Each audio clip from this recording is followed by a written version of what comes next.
On va s'élever, s'il vous plaît. Genèse chapitre 26, verset 2. Amen. Le verset 2 jusqu'au verset 6. Et puis après, carrément au verset 12. Amen. Je lis la parole du Seigneur. L'Éternel lui apparut et dit, ne descends pas en Égypte, demeure dans le pays que je te dirai. Séjourne dans ce pays-ci. Je resterai avec toi et je te bénirai, car je donnerai toutes ces contrées à toi et à ta postérité. Je tiendrai le serment que j'ai fait à Abraham, ton père. Je te multiplierai ta postérité comme les étoiles du ciel. Je donnerai à ta postérité toutes ces contrées, et toutes les nations de la terre seront bénies en ta postérité. Parce qu'Abraham a obéi à ma voix, et qu'il a observé mes ordres, mes commandements, mes statuts et mes lois. Et Isaac demeura, ou Isaac resta à Guérar. Au verset 12, la Bible dit que Isaac s'aima dans ce pays, et il recueillit cette année le centuple, car l'Éternel le bénit. Que la parole du Seigneur soit bénie. Amen. Veuillez vous asseoir.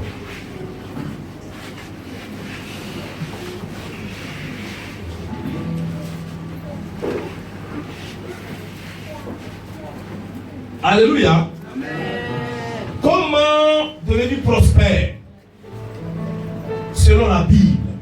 Comment devenir prospère selon Dieu? Je vous ai dit que la prospérité était l'état dans lequel un homme, amen, amen, un homme était quand Dieu l'avait béni. Quand on parle de prospérité, on parle de prospérité de l'âme, on parle de prospérité de l'esprit, on parle de prospérité du corps. Alléluia. Aujourd'hui, dans le monde, vous voyez beaucoup de prospérités qui ne sont pas des prospérités en réalité. Vous voyez des gens rouler dans de grosses voitures, dormir dans de belles maisons, alléluia, porter de jolis vêtements, mais ces personnes ne dorment pas la nuit. Alléluia. Ce n'est pas de cette prospérité que nous sommes en train de parler ce matin. Alléluia. La Bible dit que les bénédictions de l'Éternel enrichissent et elles ne sont suivies d'aucun chagrin. Dis Amen avec moi. Amen. Dis Amen avec moi. Amen. Je ne suis pas en train de parler d'une prospérité où tu reviens d'aller faire des sacrifices. Alléluia. Amen. Où chaque minuit tu dois faire des sacrifices. Où chaque semaine tu dois faire des sacrifices. Alléluia. Mais je suis en train de parler d'une bénédiction qui vient de Dieu. Dieu vient pour bénir ton âme. C'est pourquoi l'apôtre Jean dit, sois béni. Amen. Comme l'état de ton âme. Sois béni et prospère comme l'état de ton âme. En réalité, Dieu veut que tu sois en bonne santé. Dieu veut que tu ne manques de rien. Dieu veut que tu manges la bonne nourriture. Dieu veut que tu dormes dans une belle maison. Dieu veut que tu roules de belles voitures. Dieu veut que tu aies des comptes en banque. Dis Amen. Amen. Dis bien Amen. Amen. Dis bien Amen. Amen. Dieu veut que tu prêtes et que tu n'en prêtes pas. Dis bien Amen. Amen. Tu n'as pas dit Amen bien. Amen. Alléluia. En réalité, c'est ce que Dieu veut. Dieu veut que tu sois une personne respectable, une femme respectée. Que dans le lieu, le quartier, la société, dans le pays où tu es, quand on te voit, on te respecte. Alléluia. Vous voyez, autant d'Abraham, Melchisédek était l'homme qui était le plus riche. Amen. Autant de Job, la Bible dit qu'il était le fils de l'Orient le plus élevé. Alléluia. Je suis en train de dire à quelqu'un qu'en réalité, quand Dieu bénit quelqu'un dans le monde ne peut pas se comparer à celui que Dieu a béni. Amen. Alléluia. Et je vous ai dit ici que jusqu'à aujourd'hui, des gens cherchent à se battre pour atteindre le niveau de Salomon, mais personne n'a encore atteint le niveau de Salomon. Alléluia. Dieu bénit encore. Dieu rend prospère encore. Dieu rend riche encore. Alléluia. Alléluia. Mais cela obéit à des lois. Cela obéit à des règles. Un chrétien n'est pas prospère de la même manière qu'un païen prospère. Vous devez savoir que dans le monde, pour devenir riche, on parle de la compétition. On parle de la compétitivité. Alléluia. Il y a des lois, il y a des règles. Amen. Nous, on a étudié à l'école, on a étudié le libéralisme. Le libéralisme économique. Alléluia. On a étudié toutes ces règles. Alléluia. On a étudié le socialisme, le capitalisme. Ce sont des règles de prospérité, de bien-être qui ont été fixées par les hommes. Et nous voyons que tout ce que les hommes ont fixé comme règles ont des limites. Alléluia. Quand vous prenez le socialisme, Karl Marx est venu s'asseoir pour dire qu'en réalité, dans un pays, il ne doit pas avoir de pauvres. Que tout le monde doit travailler et après, on doit redistribuer tout ce qu'on a eu. Mais on a vu en URSS que là-bas, il y a eu des oligarchies. C'est-à-dire qu'il y a des gens qui étaient riches et ils ont pris l'un des autres et ils ont dominé les autres. Alléluia. On parle du libéralisme économique. Alléluia. Mais même dans le libéralisme économique, aujourd'hui, on voit que l'Afrique ne peut pas parler de libéralisme économique. Alléluia. Le libéralisme économique est une politique où tu fabriques ta chose, où tu prends ta chose, tu peux le vendre au prix que tu veux. Dis Amen. Amen. Dis bien Amen. Amen. Mais dernièrement, vous avez vu le coût de nos matières premières. Le président de la République dit qu'il n'arrive pas à dormir la nuit parce que les prévisions budgétaires que la Côte d'Ivoire a établies sur la base de 1000 francs se sont écroulées. Le cacao est passé aujourd'hui à 700 francs et en Bourse même on paye à 300 ou 700 ou souvent même on ne paye pas du tout. Alléluia. On a parlé du capitalisme. Le capitalisme, c'est une idéologie où celui qui travaille beaucoup, celui qui investit beaucoup, c'est celui qui gagne beaucoup. Et aujourd'hui, le capitalisme a commencé à aliéner les gens. Quand vous partez aux États-Unis, vous voyez qu'il y a des gens qui n'ont même pas de vie.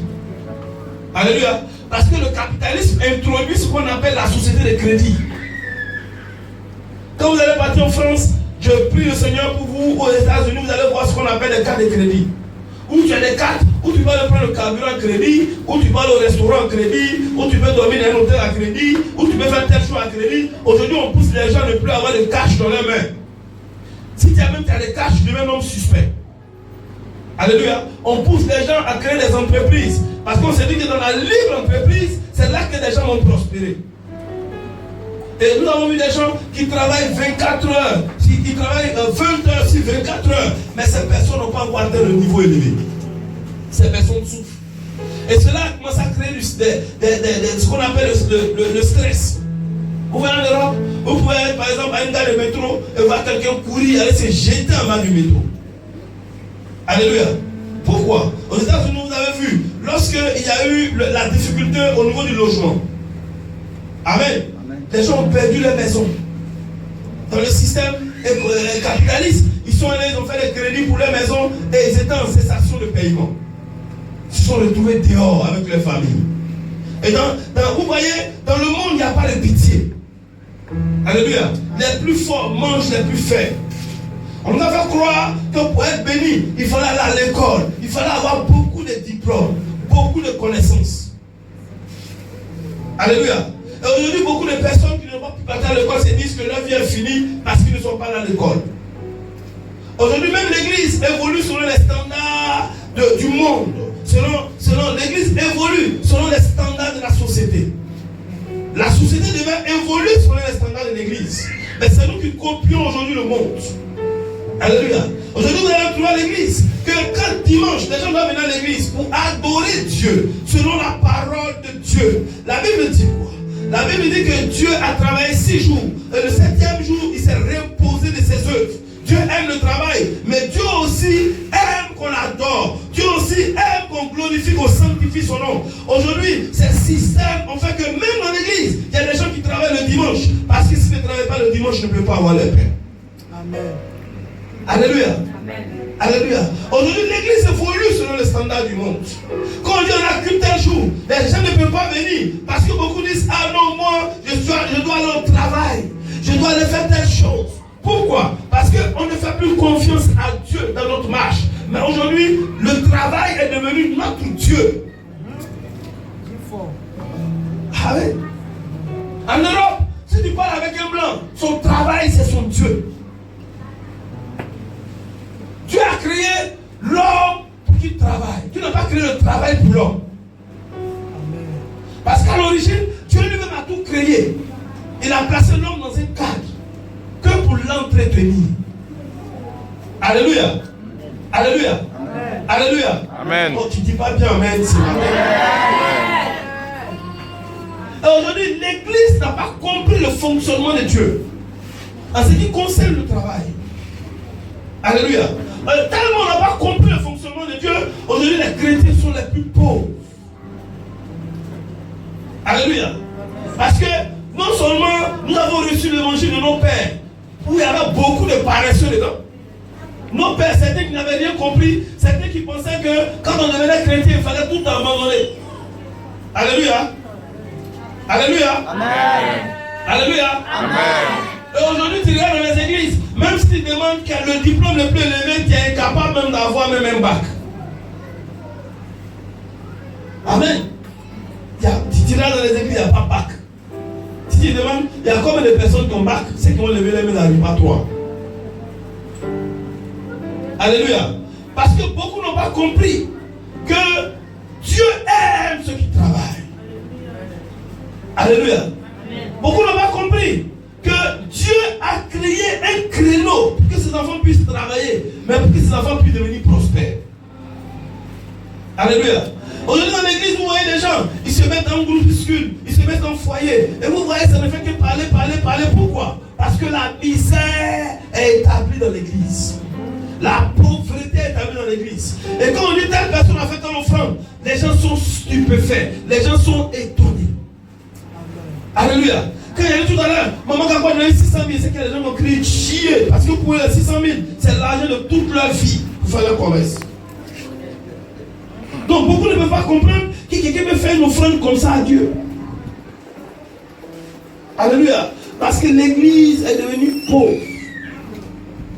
Et vous voyez, de plus en plus, les gens sont dans les églises, mais ils envient les gens du dehors. Oui, ça ne peut qu'être vrai. Parce qu'ils sont dans l'église, les amis sont pareils. Ça ne peut qu'être vrai. Ceux qui les invitent dans les restaurants sont des parrains. Oui, ça ne peut être vrai. Parce que ceux avec lesquels ils se promènent sont des parrains. Parce que le parrain a une belle voiture.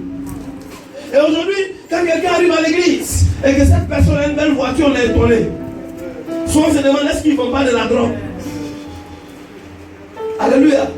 L'église doute même si les frères. Parce qu'aujourd'hui, c'est difficile. À l'église, si quelqu'un parle d'une affaire de 100 millions ou une affaire de 200 millions, les gens vont attraper les têtes. Parce que l'église a devenu le lieu où nous prions pour avoir des boîtes de sardines et puis du pain. Alléluia. Amen. Alléluia. Alléluia. Amen. Alléluia. Amen. Moi je comprends pas quelque chose. Beaucoup de personnes disent non, ce pasteur qui est là-bas, non, Dieu l'a béni dans l'argent, non, ça me fait rire. Dieu veut bénir individuellement tous ceux qui sont dans l'église de la même manière s'ils appliquent les principes de Dieu. Alléluia. C'est une affaire de principe. Yes. Yes. Oui. Les réservoirs de Dieu ne finissent pas. Alléluia. Mais Dieu a établi les principes pour chaque chose. Pour le mariage, Dieu a établi les principes. Pour l'enfantement, Dieu a établi les principes. Alléluia. C'est de la même manière que pour la bénédiction, Dieu aussi a établi les principes. Alléluia. Dieu se présente à Abraham. Il le bénit. Et vous allez remarquer que au moment où Isaac est là, Dieu ne se présente pas à Isaac aussi. Parce que le Dieu que nous prions est un Dieu d'ordre. Dieu attend qu'Abraham parte. Il attend qu'il le rappelle. Et après maintenant il se présente à Abraham. À Isaac. Et lorsqu'il se présente à Isaac, alléluia, quelqu'un devait être frappé par cette présentation. Alléluia. C'est une partie qui m'intéresse, je vais relire cette partie. Genèse chapitre 26. À partir du verset 5. Parce qu'Abraham a obéi à ma voix et qu'il a observé mes ordres, mes commandements, mes statuts et mes lois. Alléluia. Dieu se présente à Isaac. Et en même temps qu'il se présente à Isaac, il présente la marche que Isaac doit avoir avec lui si Isaac doit être béni. Amen. Alléluia. Amen. Alléluia. Amen. Tu dis pas Amen ce matin. Ne dis pas qu'Amen ne prêche pas. Amen. Prêche. Amen. Alléluia. Amen. Dieu se présente à Abraham. Il se présente aussi à Isaac. Mais quand il se présente à Isaac, il fixe les conditions de leur marche. Alléluia. Vous allez remarquer quelque chose. Dieu peut se présenter à quelqu'un même qu'elle est dans le péché. Amen. Alléluia. Amen. Non, c'est pas parce que tu vis mal que Dieu ne peut pas venir te voir. Dieu est souverain. Amen. La Bible dit en Actes chapitre 9 que l'apôtre Paul partait tuer les chrétiens sur le chemin de Damas quand Jésus s'est révélé à lui et il lui a dit: je suis Jésus, celui que tu persécutes. Mais à partir de maintenant, tu vas travailler pour moi.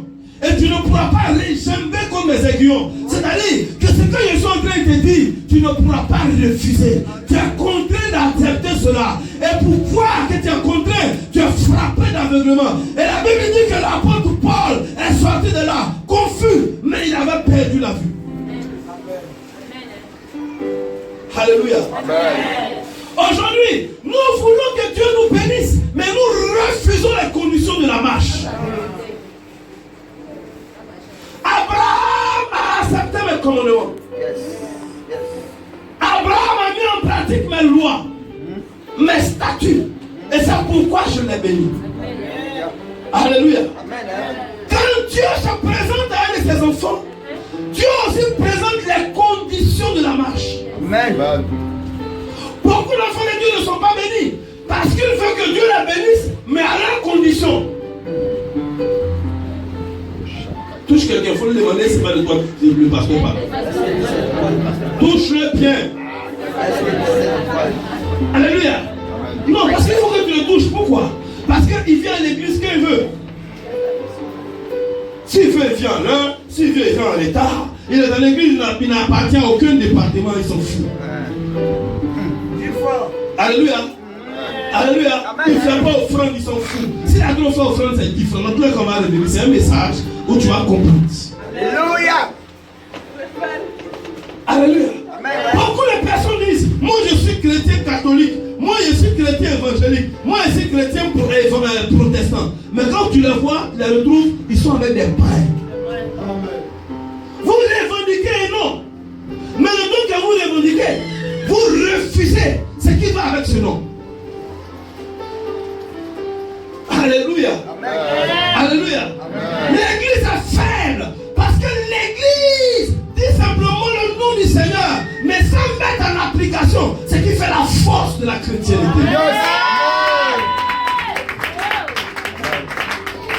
Alléluia.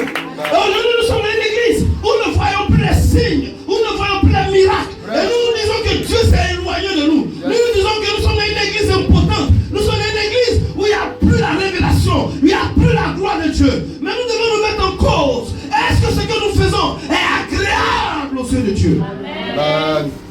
Dites tout. Amen. Oui. Beaucoup ici pensent. Même quand il vient dans l'église, il pense qu'il vient dans l'église pour moi. Non, j'ai été choqué. Alléluia. Beaucoup pensent qu'ils viennent ici pour moi. Hein? Camarade, il ne faut pas faire mourir vite. Tu ne viens pas ici pour moi, camarade. Moi-même, je me cherche. Ah oui. Tu viens ici pour chercher Jésus. Oui, parce qu'il y a des gens qui viennent. Non, on a demandé telle chose au vieux. Le vieux ne nous a pas donné. Donc nous, on ne vient plus à l'église. Moi ici, Jésus. Touche quelqu'un, il faut lui demander est-ce qu'il est Jésus. Moi-même, il demande plus que toi. Amen. Alléluia. Amen. Il vient, il se trompe de personne. Alléluia. Je vous présente Jésus. Je ne vous ai jamais présenté ma personne. J'ai simplement fait des témoignages pour lui avec le Seigneur. Dans la marche avec Dieu, voici ce que Dieu a fait pour moi.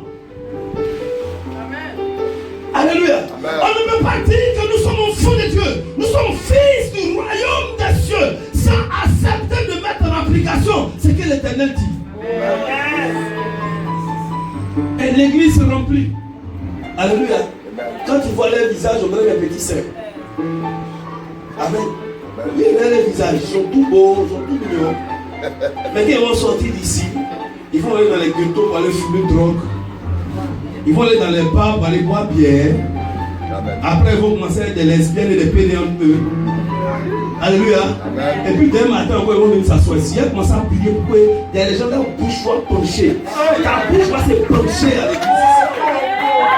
Touche quelqu'un, il faut dire que ta bouche va se pencher. Oui, là quand tu viens le matin, quand ta bouche est ici là. On sait qui tu es. Acclame le Seigneur. Amen.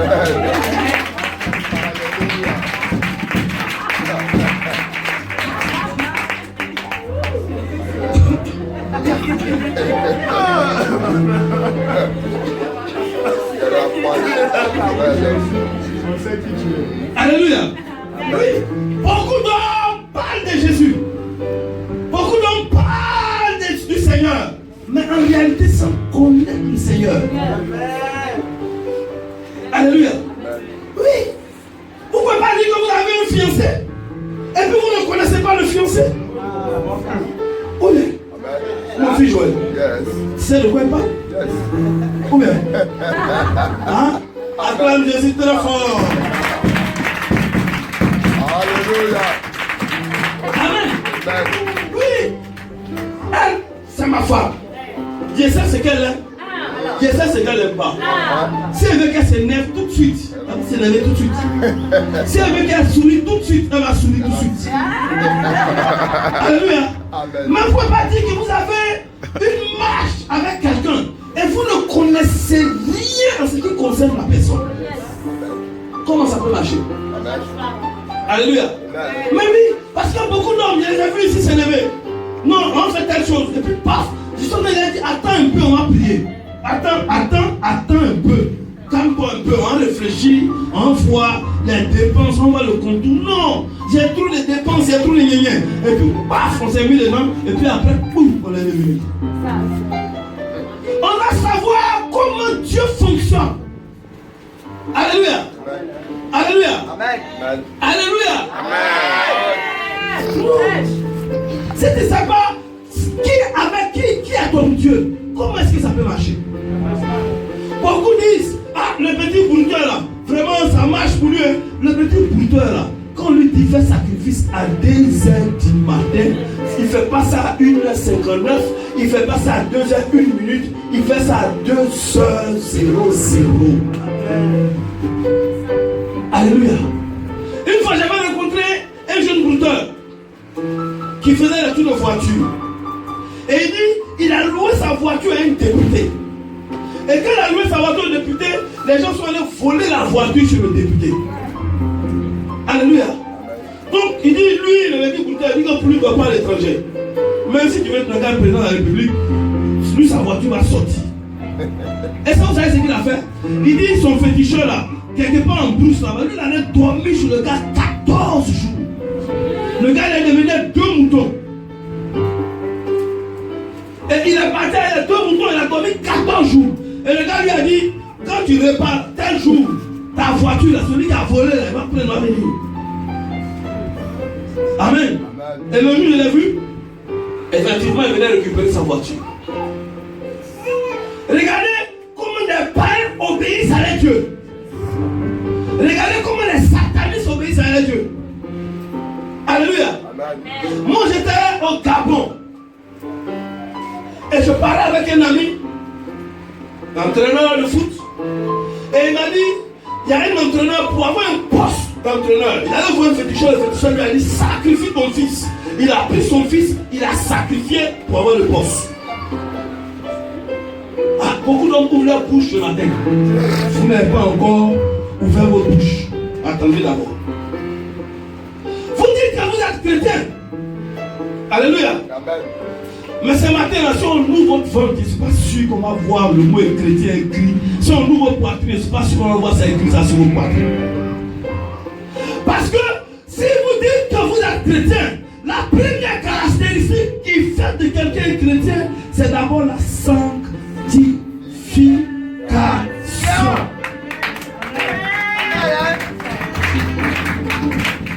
Voici ce que Dieu dit. En Lévitique chapitre 19 à partir du verset 2. Il dit à Moïse, parle à toute l'assemblée des enfants d'Israël. Et tu leur diras, soyez saints, car je suis saint, moi l'Éternel, votre Dieu. Alléluia. Et Habakkuk nous dit quoi? En Habakkuk chapitre 1 à partir du verset 13. Il dit, les yeux de Dieu sont trop purs pour voir le mal. Alléluia. Donc Donc vous ne pouvez pas dire que vous adorez un Dieu, que vous priez un Dieu, et sans savoir ce qui caractérise ce Dieu. Alléluia. Alléluia. Amen. Faut dire Amen ce matin. Amen. Dis Amen ce matin. Alléluia. Amen. Vous allez lire à la maison. Exode chapitre 19, verset 10 à 16. La Bible dit quoi? La Bible dit que Dieu doit rencontrer les enfants d'Israël pour leur parler de ses lois, pour leur parler des 10 commandements qu'il doit envoyer en Exode chapitre 20. Mais avant de les rencontrer, il dit à Moïse, il dit, va dire aux enfants d'Israël de se préparer à ma rencontre. Il dit pendant 3 jours qu'ils lavent leurs vêtements, qu'ils se purifient, qu'ils se sanctifient, qu'ils n'aillent pas avec leurs femmes. Il dit, la montagne, le lieu où je vais descendre, que les animaux n'arrivent même pas là-bas. Tu vas tracer une haie autour du lieu, du Sinaï, là où je dois descendre pour apporter la loi. Et il dit que toute personne qui ne va pas respecter cette prescription mourra. C'est pourquoi le matin je te pose la question de savoir, c'est qui t'y prie? Touche quelqu'un, il faut lui demander qui t'y prie. Touche quelqu'un. Il faut le toucher. Qui t'y prie? Parce qu'aujourd'hui il y a un faux évangile que les gens prêchent maintenant sur le soleil. Nous sommes sur le temps de la grâce. Alléluia. Nous sommes sur le temps de la grâce. Et dans le temps de la grâce là, ce sont les pasteurs qui condamnent, mais Jésus même ne condamne pas. Ce sont les pharisiens qui condamnent, mais Jésus même ne condamne pas. Ah bon? Donc Jésus lui-même est devenu un pécheur. Alléluia. Non, camarades, ne prenons pas notre fille. Amen. Pour réécrire la Bible. La Bible dit que tout homme soit trouvé pour faux, mais que Dieu soit prouvé pour vrai. J'ai toujours dit aux gens, si tu es en train de prêcher que tu sais que ce n'est pas bon, la vie que tu mets, de prendre le micro en entendant et te mettre en règle, il y a beaucoup d'enfants ici, laisse-les, ils vont prêcher, même si ça va faire 1 mois, même si ça va faire 3 mois, même si ça va faire 6 mois, assois-toi là. Le jour où tu seras en règle, tu viens prendre encore le micro, camarade, c'est pas forcé. Amen. Amen. Yes. Alléluia. Non, ce n'est pas une vie de semblant. La Bible dit que nous serons jugés durement. Ceux qui sont assis et qui prêchent Jésus de Nazareth. Le jugement commencera parmi les pasteurs. C'est là-bas que le jugement va commencer. Ils lisent la Bible. Et aujourd'hui, ils ont maquillé la Bible. Non, on est sur le temps de la grâce. Ça veut dire quoi? En Jean chapitre 8, la Bible dit que la femme qui a commis l'adultère, quand elle est arrivée devant Jésus, Jésus lui a dit quoi? Il était en train d'écrire sur la terre. Quand les gens voulaient la tuer, et il a dit que celui qui n'a jamais péché jette la pierre à cette dame. Il a dit ça, c'est vrai. Mais quand il a fini, il a dit, femme, va, mais ne pêche plus, afin que ta situation ne soit pire. Qui pensait que tu allais acclamer le Seigneur?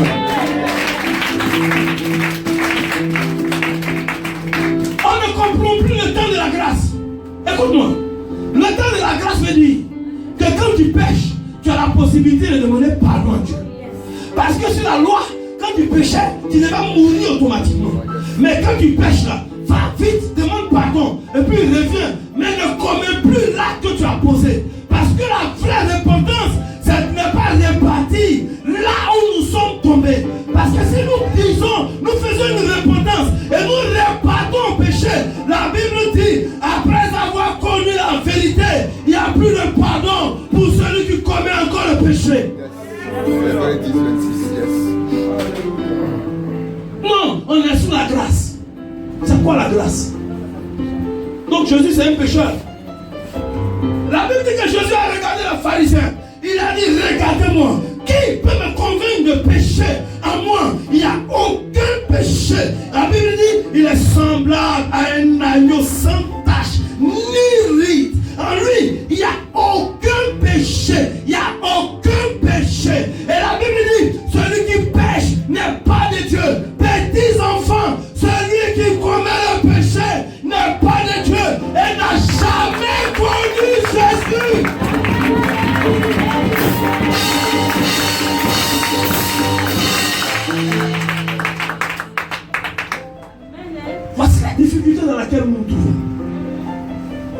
Alors que Dieu nous sert pour une activité précise. Et c'est nous-mêmes qui fixons les règles de l'activité.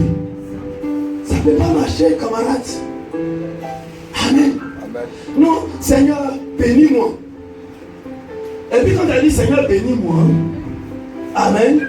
En même temps, le soir, tu es chez les prostituées. Et puis le matin, tu te lèves, tu dis quand j'ai travaillé. Et puis comme tu n'as rien, tu dis que non, Dieu ne bénit pas. Alléluia. Amen. Voici l'image aujourd'hui que l'Église présente au monde. On se cache. Parce qu'on a donné des spécialistes pour les chrétiens. Amen. On se cache pour faire ce qui n'est pas bon. Alléluia. Alors que Dieu dit quoi? Dieu dit qu'il n'y a rien de secret qui ne sera découvert. Quand on venait à l'église, alléluia, moi les gens me font rire. Ils étaient ici un mois, ils pensaient qu'ils étaient cachés. Mais 2 ans après, cette année on les a découverts. Amen. Tu ne peux pas faire quelque chose, toi te cacher tous les jours. C'est pas possible. Alléluia. Amen. Tu ne peux pas mener une double vie, une vie secrète, et puis ça va tirer, camarade. Si tu veux, faut prendre ton avion pour aller connaître l'impudicité en Chine, pour aller connaître l'impudicité au Japon. Mais un jour, il y a un de tes filles qui sera au Japon là-bas, et puis il va t'attraper dans l'hôtel où tu vas avec la fille là. Amen. Yes. Oui. Camarade, moi j'étais dans une église, on avait un problème au niveau de l'église. Alléluia. Amen. On avait un problème, c'était un problème qui était grave. Amen. Amen. Amen. Amen. Parce que le leader était dans une situation compliquée. Mais c'est en Algérie. Je suis en train de faire évangélisation en Algérie. Amen. Parce que moi j'ai pris l'avion, on avait 5 heures, 5 ou 4 heures d'escale. Et je suis en train de parler, et puis quand on a fini, on m'a demandé, mais tu es dans quelle église même? Amen. Amen. Quand il a dit le nom de l'église, on m'a dit, on espère que tu n'es pas dans l'église où vous avez pris le mari de ma soeur. En Algérie. Amen. C'est la maman m'a dit, j'espère que ce n'est pas vous qui avez pris le mari de ma soeur. Je ne veux pas entrer dans les détails. Et j'étais là, j'ai été obligé de dire non, ce n'est pas la même église. Le pasteur doit mentir en direct. Ah, Thierry. Quelqu'un qui a évangélisé et il filme dans le mensonge. Il a commencé à. D'abord, mais dans l'avion, il a coulé d'un PD. Amen. Et c'était le temps où je jeûnais tout le temps. Amen. J'étais dans les 3 années de jeûne. Donc, quand ils ont envoyé la nourriture, il dit oh, Seigneur, merci. La nourriture va servir à évangéliser quelqu'un ici. Donc, quand ils ont envoyé le plat, il a envoyé ça à côté de lui. Il dit mon frère, ça c'est pour toi. Il dit merci. Il dit voilà. Il dit sinon, moi je suis chrétien, je suis